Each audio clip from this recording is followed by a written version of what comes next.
Good morning, students. In the previous classes, we are studied about force and motion topic. You already know what is distance and displacement. We are already see about the topic is distance displacement. முன்னாடி கிளாஸில் பார்த்தோம் what is a distance displacement. Next, what is speed, uniform speed, non-uniform speed, and velocity, uniform velocity, non-uniform velocity, acceleration. So இந்த topic ரிலேட்டடாக நம்ம என்ன செஞ்சோம், இந்த யூனிட்டில் ஃபோர்ஸ் அண்ட் மோஷனுங்கிற யூனிட்டில் நம்ம படிச்சுட்டு இருந்தோம் இல்லையா. ஸோ அதோட continuity topic today we are going to see what the topic is distance. டிஸ்டன்ஸோட டைம் கிராப்ஸ் எப்படி இருக்குன்னு சொல்லி என்ன செய்யலாம் பார்க்கலாம். அதாவது ஒரு any one car move to one place to another place. So அது எவ்வளோ தூரம் டிஸ்டன்ஸ் ஆகிருக்கு, அதோடைய ரேஞ்ச் எப்படி இருக்குது, அது ஒரு டைமுக்கு எவ்வளோ டிஸ்டன்ஸ் ட்ராவல் ஆகிருக்கு அப்படிங்கிறத கிராஃப் மூலமாக நம்ம என்ன செய்யலாம் பார்க்கலாம். சரிங்களா? பாருங்கள், இந்த travelling along A straight line away from the starting point 0. The distance of the car is measured for every second. The distance and time are recorded at a graph is plotted using the data. The results for 4 possible journey are shown below. பாருங்கள், first பாருங்கள், car at rest. அதாவது car வந்து ஓய்வு நிலையில் இருக்குது, இன்னும் start ஆகவே இல்லை, ஓய்வு நிலையில் இருக்குது. டைம் எத்தனை செகண்ட்ஸ் கொடுத்துருக்காங்க, டிஸ்டன்ஸ் மீட்டரில் கொடுத்துருக்காங்க. பாருங்கள், டைம் வந்து எத்தனை 0 டைம் 1 செகண்டுக்கு 20 metres, 2 second 20 metres, 3 second 20 metres, 4 செகண்டுக்கு 20 மீட்டர், 5 செகண்டுக்கும் 20 மீட்டர்ஸ். அப்போ வந்து இது வந்து the graph has 0 gradient, 0 value என்ன செய்திருக்கு. The distance is constant for every செகண்டுக்கு இது வந்து என்னது கான்ஸ்டன்ட், அதே மாதிரியான என்ன செய்யுது டிஸ்டன்ஸில் இருக்குது. ஸோ அதோடைய கிராஃப் இங்கே கொடுத்துருக்காங்க பாருங்கள். ஒய் ஆக்சஸில் பார்த்தீங்கன்னா டிஸ்டன்ஸ் எடுத்துக்கணும், எக்ஸ் ஆக்சஸில் டைம் எடுத்துக்கணும்.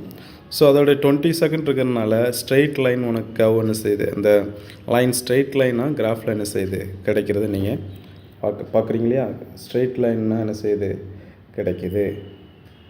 நெக்ஸ்ட் பாருங்கள், car travelling at uniform speed 10 metre s-1 uniform ஸ்பீடில் போயிட்டுருக்கு.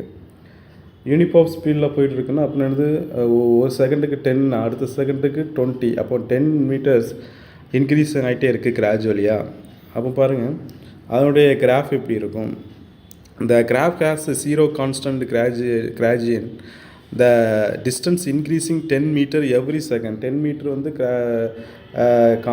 வந்து என்னது 10 மீட்டர் வந்து என்ன செய்யுது, சீரான வேகத்தில் அது வந்து போயிட்டே இருக்கிறதுனால டிஸ்டன்ஸ் கடந்த தொலைவு, சீரான தொலைவில் அது வந்து என்ன செஞ்சிட்ருக்கு, குறிப்பிட்ட காலத்தில் மூவ் ஆகி போயிட்டே இருக்குது. ஸோ அப்போது வந்து என்னது அதனுடைய ஒரு ஸ்ட்ரெயிட், அதாவது எப்படி low to high straight line உனக்கு என்ன செய்யுது கிடைக்கிது. பாருங்கள், 0லேருந்து ஆரம்பித்து எப்போ எதில் முடியுது 50, ரீடிங் 50 வரைக்கும் மார்க் பண்ணி ஒரு ஸ்ட்ரெயிட் டாப் லைன் உனக்கு கிடச்சிருக்கா. ஸோ ஓகேங்களா. ஸோ இதுதான் வந்து கிராஃபு. நெக்ஸ்ட் பாருங்கள், சி பாருங்கள், car travelling at increasing speed. Car வந்து என்ன செய்யுது, ஒரு ஸ்பீடு வந்து இன்க்ரீஸ் பண்ணுது, டைமை பொறுத்து டைமை காட்டிலும் வந்து ஸ்பீடு அதிகமாகுது. அதாவது increasing speed. The graph has an increasing gradient. The speed increasing. The instantaneous speed of the car at t equal to 3 seconds is given by the gradient of the tangent at the point அப்படின்னு கொடுத்துருக்காங்க. பாரு, 1 second 5, அப்போ 2 செகண்ட்ஸுக்கு 20 metre போகுது, 3 செகண்ட்ஸுக்கு 45 metre போகுது. அப்போது increasing ஆகிட்டே இருக்குது, டபுளாக என்ன செய்யுது, இன்க்ரீஸிங் ஆகுது. ஒரு ஸ்பீடாக வேகமாக என்ன செஞ்சிட்ருக்கு, போயிட்டே இருக்குது. ஸோ அப்போ அதனுடைய தொலைவு டிஸ்டன்ஸ் எவ்வளோ போயிருக்கு அப்படிங்கிறத 125 வரைக்கும் என்ன செஞ்சுருக்காங்க, ஒரு கவ் லைன் கொடுத்துருக்குது இல்லையா. கவ் லைன் செஞ்சுருக்கு கொடுத்துருக்காங்க பாருங்கள். ஸோ அதுதான் அப்புறம் car travelling at decreasing speed. அது வந்து என்னது, ஸ்பீடு வந்து குறையுது, அது வந்து இன்க்ரீஸிங் பார்த்தோம். இது வந்து இன்க்ரீஸிங் கிராஃபு, இது வந்து என்னது டிக்ரீஸிங் கிராஃபு. அப்போ வந்து அப்படியே அந்த கேவ் லைன் என்ன செஞ்சிடணும், மாற்றி போடணும். மாற்றி எப்படி இது. ஸோ இந்த கேவ் வந்து இப்படி இருக்குது, கீழ் நோக்கி இருக்கு இல்லையா. ஸோ இந்த கேவ் பார்த்திங்க அப்படின்னா ஸ்ட்ரைட் லைன், அந்த லைன் பார்த்திங்கன்னா ஆப்போசிட்டில் அப்படியே இருக்கும். ஸோ இது வந்து என்னது பாரு, அப்படியே என்ன செஞ்சுருக்கு, the graph has decreasing gradual, decreasing ஆகிறது தி ஸ்பீடு டிக்ரீசிங் ஆகிறத நோட் பண்ணியிருக்காங்க. சரியாம்மா கிராஃப் வேல்யூ. நெக்ஸ்ட்டு பாரு, ஸ்பீட் டைம் கிராஃப். அதாவது நம்ம வந்து இப்போ வந்து டிஸ்டன்ஸையும் டைமையும் வச்சு கிராஃப் பார்த்தோம். நெக்ஸ்ட் வந்து ஸ்பீடையும் டைமையும் கம்பேர் பண்ணி கிராஃப்ஸை நம்ம என்ன செய்கிறோம் பார்க்க போகிறோம். Bus travelling from Thanjavur to Trichy, the speed of bus is measured for every second. ஒவ்வொரு செகண்டுக்கும் ஸ்பீடை வந்து மெஷர் பண்ணுறாங்க. The speed and time are recorded and the graph is plotted using the data. The results for 4 possible journeys are. So result வந்து என்னது கிடைக்குது. So அதை என்ன செய்யுங்க பாருங்கள், இங்கே பாரு, பஸ் அட் ரெஸ்ட் ஸ்டேட்டில் வந்து 0ல் தான் என்ன செய்யும் இருக்கும், எந்த ஒரு ஸ்பீடுமே இல்லாமல் வேகமே. எப்படி ரெஸ்ட் ஸ்டேட்டில் இருந்தால் ஸ்பீடே என்ன செய்யாது இருக்காது, டைம் மாறிட்டே இருக்கலாம். ஆனால் அந்த டைமுக்கு ஏற்ற மாதிரி அந்த வண்டி புறப்பட்டு போயிருக்கணும் இல்லையா, மூவ் ஆகிட்டு இருக்கணும், மூவ் ஆகலை, அப்போ 0 ஸ்டேஜில் இருக்குது. அப்போ அப்படியே கிராஃப் வந்து 0லேயே என்ன செய்வாங்க 1 to 5 வரைக்கும் மார்க் பண்ணி ஒரு ஸ்ட்ரைட் லைன் கிடச்சிருக்கியா. The speed remaining at 0 millisecond -1 metre second -1. So the car has 0 acceleration. 0 acceleration நினச்சது இருக்குது. நெக்ஸ்ட் பாரு, bus travelling at uniform speed of metre per second. Uniform ஸ்பீடை 10 மீட்டரில் வந்து செகண்ட்ஸில் வந்து ஸ்பீடு ஆகிட்டே என்ன செய்யுது இருக்குது. 10 என்ன செஞ்சு ஸ்பீடு ஏறிட்டே என்ன செஞ்சிட்ருக்கு இருக்குது. அப்போ speed remaining at 10 ms-1. So the car has 0 acceleration. So இது வந்து கான்ஸ்டண்ட்டாக சீரான ஸ்பீடில் என்ன செஞ்சிட்ருக்கு, மூவ் ஆகி போயிட்டே இருக்கிறதுனால 0. இது வந்து என்னது 0 acceleration. இது வந்து எந்த ஒரு முடுக்கவுமே இல்லாமல் என்ன செஞ்சு, எந்த ஒரு அந்த ட்ராவலில் எந்த ஒரு சேஞ்சஸுமே இல்லாமல் என்ன செஞ்சிருமோ சீராக போயிட்டே இருக்குது. ஸோ அதை வந்து ஸ்ட்ரெயிட் லைனில் காமிச்சிருக்காங்க பாரு. நெக்ஸ்ட் பாரு, bus travelling with uniform acceleration. Uniform acceleration அதாவது யூனிஃபார்ம் acceleration அது 10 km ஸ்பீடில் போயிட்டுருக்கிறது, மீட்டர் செகண்ட்ஸில் போயிட்டுருக்குது, 20 மாறுது, 30 மாறுது, 40 மாறுது, 50 மாறுது. அதாவது 10 மீட்டர் எவ்ரி செகண்ட்ஸ்க்கு 10 மீட்டர் பெர் செகண்ட்ஸில் என்ன செஞ்சிட்ருக்கு, மூவ் ஆகி போயிட்டே இருக்குது. ஸோ அதுக்குடைய கிராஃப் வந்து ஒரு down to top straight line graph நமக்கு என்ன செய்யுது கிடைக்கிது. இந்த ஆக்சலரேஷன் என்ன செய்யும், கிராஜுவஸாக கான்ஸ்டண்ட்டாக போயிட்டே இருக்கும். சரியாம்மா. நெக்ஸ்ட் பாருங்கள்,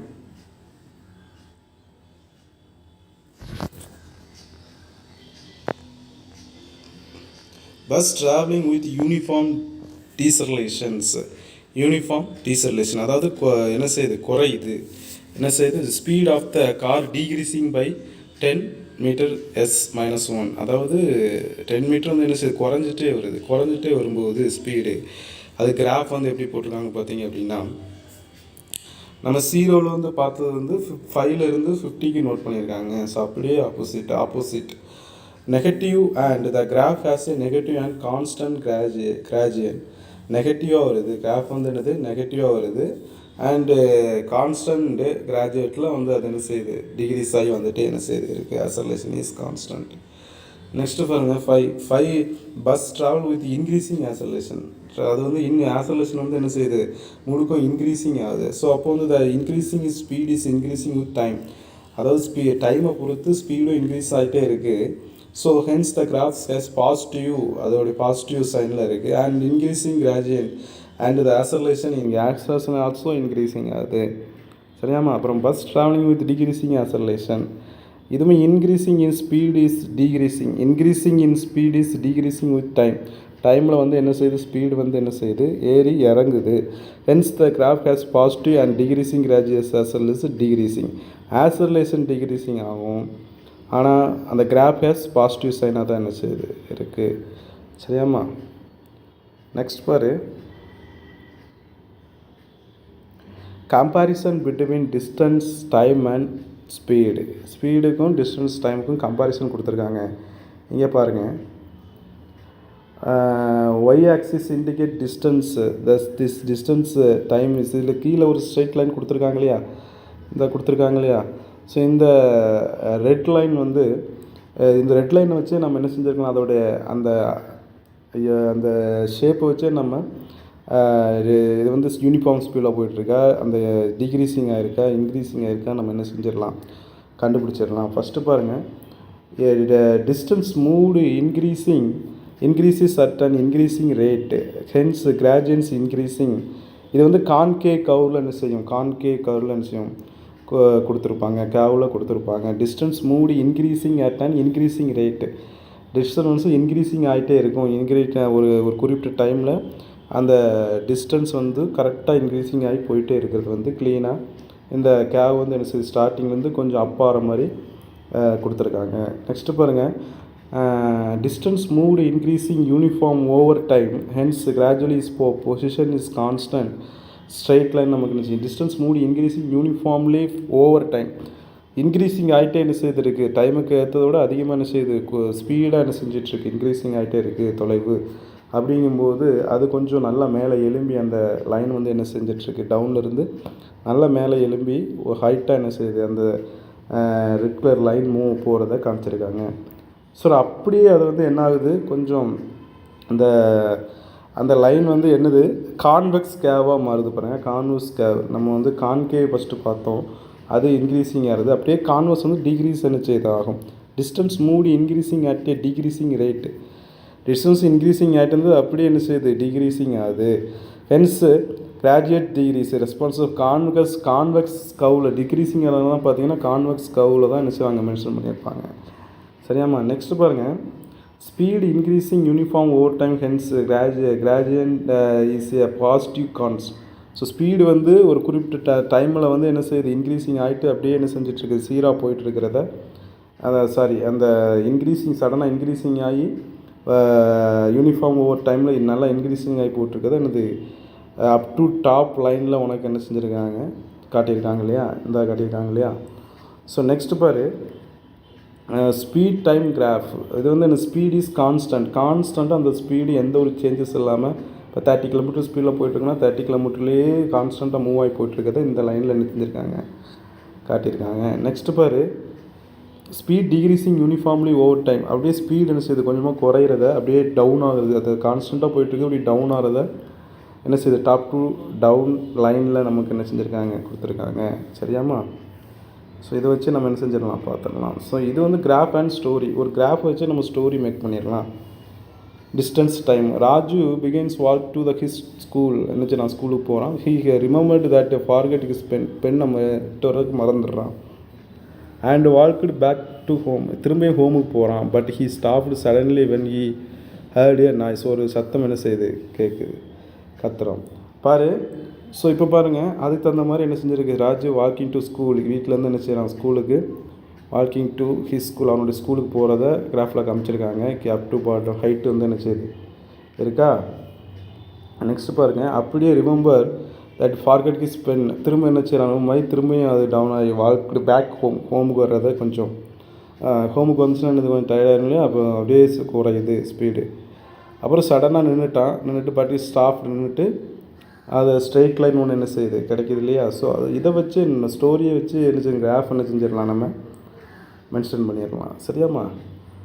நெக்ஸ்ட் பாரு, அதே மாதிரி 2 ஸ்டோரி அண்ட் கிராஃப் கொடுத்துருக்காங்க, பார்த்துங்க. அப்புறம் centre of gravity and stability.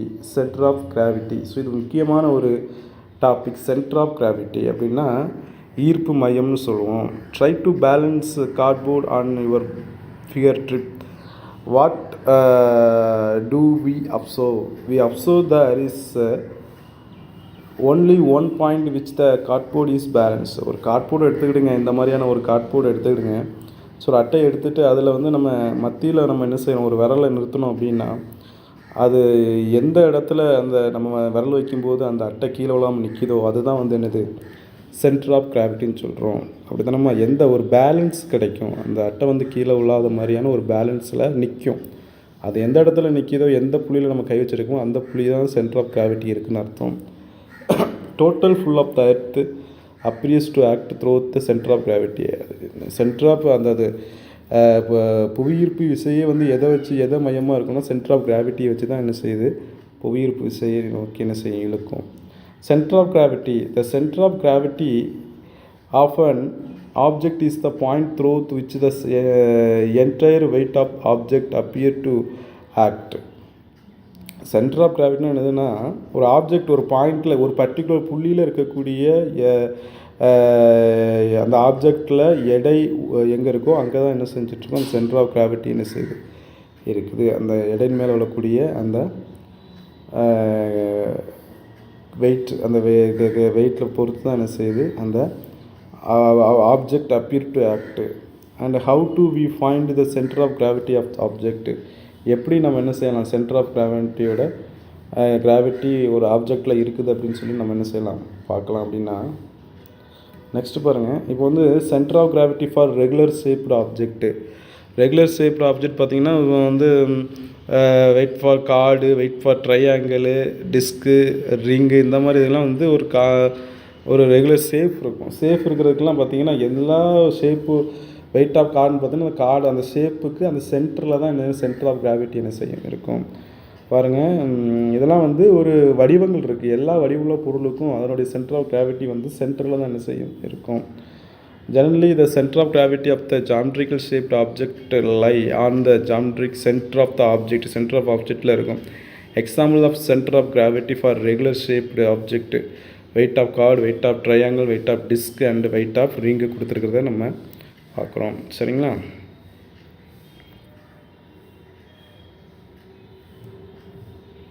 அப்புறம் பாருங்கள், what about irregular shaped object. அப்போ இர்ரெகுலர் ஷேப்டு இதெல்லாம் வந்து ரெகுலர் ஷேப்டு உள்ள ஆப்ஜெக்ட் சென்டர் ஆஃப் கிராவிட்டி சென்டரில் இருக்குன்னு சொல்லிட்டோம். ஆனால் இர்ரெகுலர் ஷேப்பில் இருக்கக்கூடிய ஒரு ஆப்ஜெக்டில் வந்து சென்டர் ஆஃப் கிராவிட்டி நம்ம எப்படி மெஷர் பண்ணுறது அப்படின்னு சொல்லி என்ன செஞ்சுருக்காங்க, கொடுத்துருக்காங்க. அப்போ என்ன பண்ணணும் அப்படின்னா, இர்ரெகுலர் ஷேப், இது ஒரு இர்ரெகுலர் ஷேப்பு, இதுக்கு வந்து சென்டர் ஆஃப் ஒரு அட்டை, சரியாம்மா? அப்போ இதுக்கு வந்து நம்ம எப்படி வந்து நம்ம சென்டர் ஆஃப் கிராவிட்டி கண்டுபிடிக்கணும்னா, ஒரு இதில் ஒரு எக்ஸ்பெரிமெண்ட் பண்ண சொல்லியிருக்காங்க. என்ன எக்ஸ்பெரிமெண்ட்னா, மேக் 3 ஹோல்ஸ். ஸோ இதுக்கு என்னெல்லாம் தேவை, அப்பரேட்டஸ் எல்லாம் தேவைப்படுமா, irregularly shaped card, string and pendulum Pope and stand. ஒரு கார்டு, இர்ரெகுலர் ஷேப்டு கார்டு வேணும், அப்புறம் ஸ்ட்ரிங், அப்புறம் ஒரு கம்பி என்ன செய்யுது இருக்குது, ஒரு தானியம் கம்பி, அதுக்கப்புறம் அப்புறம் பெண்டலம் போல் ஒரு குண்டு, அதாவது ஒரு நூலில் கட்டப்பட்ட ஒரு குண்டு, அதுக்கப்புறம் ஸ்டாண்டு. அது பார்த்தீங்க அப்படின்னா, ஸோ இந்த அட்டையில் வந்து நம்ம என்ன செய்கிறோம், 3 ஹோல் நம்ம என்ன செய்கிறோம், இன்சர்ட் பண்ணுறோம். ஒரு 3 துளை இடுறோம். அந்த துளை பார்த்தீங்க அப்படின்னா, அந்த ஒரு துளையில் பார்த்திங்கன்னா அந்த ஒரு கம்பியை நம்ம என்ன செய்கிறோம், ஒரு கம்பியில் ஒரு நூலில் ஒரு குண்டை கட்டி அந்த ஒரு துளை வழியாக ஒரு கம்பியை விட்டு அதில் நம்ம என்ன செய்கிறோம், கட்டிட்டு என்ன பண்ணுறோம் பார்த்திங்கன்னா, ஒவ்வொரு துளையிலையும் நம்ம என்ன செய்கிறோம், அந்த கம்பியை கட்டப்பட்ட அந்த குண்டோடைய அந்த நூல் கட்டியிருக்கோம் இல்லையா, அந்த கம்பியை அந்த ஹோல் வழியாக உள்ளே செலுத்தி நம்ம என்ன செய்கிறோம் அப்படின்னா, அந்த நூலை அந்த அட்டையின் மேலே வைத்து 3 துளை வழியாகவும் உள்ளே விட்டு அந்த நூலை வந்து நம்ம என்ன செய்கிறோம், ஹோல் வழியாக உள்ளே வச்சு அந்த நூலை அளவிடுறோம். சரியாம்மா? இப்போ வந்து பார்த்திங்கன்னா, மேலே இருக்கிற ஒரு அட்டை இருக்கு இல்லையா, அந்த நூலை என்ன செய்கிறோம், நூலை அந்த அட்டையோடு சேர்த்து மார்க் பண்ணுறோம். அதுக்கப்புறம் அந்த இதை உருவிட்டு அடுத்த ஹோலில் அதே மாதிரி விட்டு அந்த இதை வந்து என்ன செய்கிறோம், நூலை வச்சு அட்டை. அப்போ ஒரு 3 துளை வழியாகவும் நம்ம வந்து என்ன செய்கிறோம், நூலினை உள்ளே செலுத்தி நம்ம என்ன செய்கிறோம், அந்த அட்டையில் மார்க் பண்ணிவிட்டு அப்புறம் வந்து நம்ம ஒரு 3 லைனும் வந்து என்ன மீட் பண்ணுற ஒரு இடம் இருக்கு இல்லையா, 3 லைன்ஸ் நம்ம மார்க் பண்ணியிருப்போம். அந்த நூலோடைய இது மீட் பண்ணுற அந்த இடம் தான் பார்த்திங்க அப்படின்னா, அந்த இடத்துல இப்போ சென்ட்ரு 3 துளையிடுற அந்த இடத்துல வந்து ஒரு பாயிண்ட் கிடைக்கும். அதுதான் எக்ஸ் ஆக்சிஸு. அது வந்து என்னது, எக்ஸ் ஆக்சிஸு கொடுத்துருக்காங்க பாருங்கள். The label is the intersection of the 3 lines as x, the position of the center gravity of the lamina. So பாருங்கள், ஸோ அது வந்து அதில் தான் வந்து அந்த 3 லைனும் மீட் பண்ணுற ஒரு மையப்புள்ளி, ஒரு கரு கிடைக்கும். ஸோ அதில் தான் வந்து என்னது, சென்டர் கிராவிட்டி என்ன செய்யுது இருக்குதுன்னு சொல்லி அந்த புள்ளியை தான் நம்ம எக்ஸுங்கிற எடுத்துருக்கிற அந்த புள்ளி தான் centre of gravity for irregular shaped. Next பாருங்கள், ஸ்டாபிலிட்டி. ஸ்டாபிலிட்டி அப்படின்னா stability as a measure of the body ability to maintain its original position. For 3 type of stability இருக்குது. Stable equilibrium, unstable equilibrium, neutral equilibrium. What is stable equilibrium? பாருங்கள், இப்போ stable equilibrium அப்படின்னா ஒரு நம்ம என்ன செஞ்சுருக்கோம் அப்படின்னா the questions can be tilted through the quite big angle without toppling. நம்ம என்ன செய்கிறோம், ஒரு கோன் என்ன செஞ்சுருக்கோம், எடுத்திருக்கோம். ஸோ அந்த கோன்னா இது ஒரு ட்ரையாங்கிள் மாதிரியான ஒரு அமைப்பில் நம்ம என்ன செஞ்சுருக்கோம், ஒரு ஆப்ஜெக்ட் ஒன்று இருக்குது. ஸோ அந்த ஆப்ஜெக்ட்டுக்கு அடிப்பரப்பு பார்த்திங்க அப்படின்னா அதை கவுத்தி என்ன செஞ்சுருக்காங்க, வச்சுருக்காங்க. ஸோ அந்த ஆப்ஜெக்டை நம்ம கொஞ்சம் தள்ளி விடும்போது அந்த ஆப்ஜெக்ட் என்ன செய்யாது, கீழே என்ன செய்யாது, விழாது. What is the reason? Centre of gravity என்ன செய்யும், அதிகரிக்கும். அப்போ பார்த்திங்க அப்படின்னா இந்த ஆப்ஜெக்ட் இருக்கு இல்லையா, இதை நான் என்ன செய்கிறேன், மேலே உள்ள அந்த முனை வழியாக நான் என்ன செய்கிறேன், மேலே இருக்கல இந்த இடத்த வழியாக நான் பிடிச்சி தள்ளி விடும்போது அந்த ஆப்ஜெக்ட் கீழே என்ன செய்யாது, விழாது. What is the reason? Centre of gravity என்ன செய்யுது, நடுவில் இருக்கும். அந்த சென்டர் ஆஃப் கிராவிட்டி வழியே என்ன செய்யுது, ஒரு வெர்டிக்கல் லைன் ஒன்று நம்ம வரையும் போது அந்த வெர்டிக்கல் லைன் என்ன செய்யுது, அந்த சென்டர் ஆஃப் கிராவிட்டி இருக்கக்கூடிய அந்த பேஸ் ஏரியாக்குள்ளேயே என்ன செய்யுது, இருக்குது. ஸோ அதனால் நம்ம என்ன செய்யாது, நம்ம அதை நவுட்னால என்ன செய்யாது, கீழே உழாது. அந்த சென்டர் ஆஃப் கிராவிட்டி அந்த என்ன செய்யுது, அந்த அடிப்படை பேஸ் ஏரியாவுக்கு உள்ளேயே அந்த வெர்டிக்கல் லைன் இருக்கிறதுனால அது என்ன செய்யாது, தள்ளினால என்ன செய்யாது, உழாது. காரணம், அந்த பேஸ் ஏரியா நல்லா என்னது, அகலமாக இருக்குது. அந்த பேஸ் ஏரியாவுக்கும் அந்த சென்டர் ஆஃப் கிராவிட்டிக்கும் உள்ள டிஸ்டன்ஸ் மிக குறைவாக இருக்கும். ஸோ அதனால தான் என்ன ஆகுது அப்படின்னு பார்த்தீங்கன்னா, நம்ம பொருளை நகர்த்தி தள்ளுனாலும் அது என்ன செய்யாது, கீழே விழாது. சரியாமா? பாருங்கள், சென்டர் ஆஃப் கிராவிட்டி இப்போ ஃபஸ்ட்டு சென்டர் ஆஃப் கிராவிட்டி இந்த பிளாக் டாட்டில் கொடுத்துருக்காங்க. சரிக்கும்போது அந்த சென்டர் ஆஃப் கிராவிட்டி ப்ளூ டாட்டில் கொடுத்துருக்காங்க. சரியாமா? அப்போது அந்த அந்த ப்ளூ டாட்டை நோக்கி vertical line red colour line கொடுத்துருக்காங்க. அது என்ன செய்யுது, அந்த அதுக்குள்ளேயே தான் இருக்குது, அந்த பேஸ் ஏரியாவுக்குள்ளேயே தான் அந்த வெர்டிக்கல் லைன் என்ன செய்யுது இருக்குது. ஸோ இது என்ன செய்யாது, கீழே விழாது. ஸோ இதான் பார்த்தீங்க அப்படின்னா ஸ்டேபிள் ஈக்குலிபிரியம்னு சொல்கிறோம். சமநிலை, ஸ்டேபிள் ஈக்குலிபிரியம். பாருங்கள், it is centre of gravity is raised when its displacement, the vertical line through the center of gravity still falls in the base. Next பாருங்கள், அன்ஸ்டேபிள் ஈக்குலிபிரியம்னா என்னது, இங்கே பாருங்கள், the frustum will topple with the slightest tilting in the center of gravity is lowered when it is displaced. இப்போ பாருங்கள், அந்த base area பாருங்கள், பார்க்கவே ரொம்ப சின்னதாக இருக்குது. அந்த சென்டர் ஆஃப் கிராவிட்டி என்ன செய்யுது, குறையுது. சென்டர் ஆஃப் கிராவிட்டி என்னது, குறையும் போது மோமெண்ட் ஆஃப் வெயிட்டு அந்த பைவோட்டில் நான் என்ன செய்கிறேன், அந்த சென்டர் ஆஃப் கிராவிட்டி அந்த பேஸ் ஆஃப் ஏரியாவுக்கும் சென்டர் ஆஃப் கிராவிட்டிக்குள்ள டிஸ்டன்ஸ் அதிகமாக இருக்குது. எப்போவுமே ஒரு சென்டர் ஆஃப் கிராவிட்டி அந்த பேஸ் ஆஃப் ஏரியாவுக்கு பக்கத்தில் இருக்கும் பொழுது தான் அந்த பொருள் என்ன செய்யாது, கீழே விழாது. இப்போ இந்த பொருளை நான் தள்ளும் பொழுது என்ன ஆகணும் அப்படின்னா, சென்டர் ஆஃப் கிராவிட்டிக்கும் அந்த பேஸ் ஏரியாவுக்கும் டிஸ்டன்ஸ் பாருங்கள் அதிகமாக இருக்குது. அப்படி தானடா?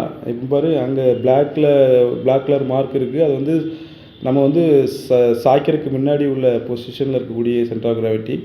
சாய்ச்சதுக்கு அப்புறமா பாருங்கள், அது ப்ளூ கலராக என்ன செய்கிறாங்க, அந்த சென்டர் கிராவிட்டி காட்டுறாங்க. அப்போ ப்ளூ கலர் காட்டும்போது, சாய்க்கும்போது அதில் ஒரு வெர்டிக்கல் லைன் வருது இல்லையா, vertical line, red colour vertical line, சின்ன கோடாக போட்டிருக்காங்களா, அந்த வெர்டிக்கல் லைன் எங்கே போகுது பாருங்கள், அந்த பேஸ் ஆஃப் ஏரியாவோட தள்ளி போயிடுச்சு. அப்படி தானே? அந்த வெர்டிக்கல் லைன் ஃபஸ்ட்டு பார்க்கும்போது அந்த வெர்டிக்கல் லைன் அந்த பேஸ் ஆஃப் உள்ளே இருந்தது, ஏரியாவுக்குள்ளே, அந்த அடிப்பரப்புக்கு உள்ளேயே இருந்தது. இப்போ அந்த அடிப்பரப்புக்கு வெளியே என்ன செஞ்சுட்டு வந்துட்டு. ஸோ வெளியே வந்தால் கண்டிப்பாக என்ன செஞ்சிடும், அந்த பொருள் கீழே நம்ம தள்ளி விடும்போது என்ன செஞ்சிடும், விழுந்துடும். அந்த ஒரு பேலன்ஸ் என்ன செய்யாது,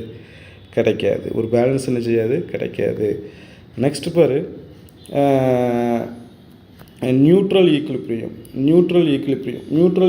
என்ன ஆகும்னா, centre of gravity remains at the same height. ஒரே ஹைட்டில் நம்ம தள்ளுனாலும் என்ன செய்யுது, ஒரு இடத்துல நம்ம வந்து கவுத்தி போட்டிருக்கோம், அதை நம்ம தள்ளும் பொழுது அது உருண்டுட்டு அதே இடத்துல தான் என்ன செய்யும் இருக்கும். அந்த சென்டர் ஆஃப் கிராவிட்டி வந்து சேஞ்சே என்ன செய்யாது, ஆகாது. உருண்டு உருண்டு உருண்டு வரும் பொழுதும் அந்த சென்டர் ஆஃப் கிராவிட்டி ஒரே இடத்துல இருக்கிறத காட்டியிருக்காங்க.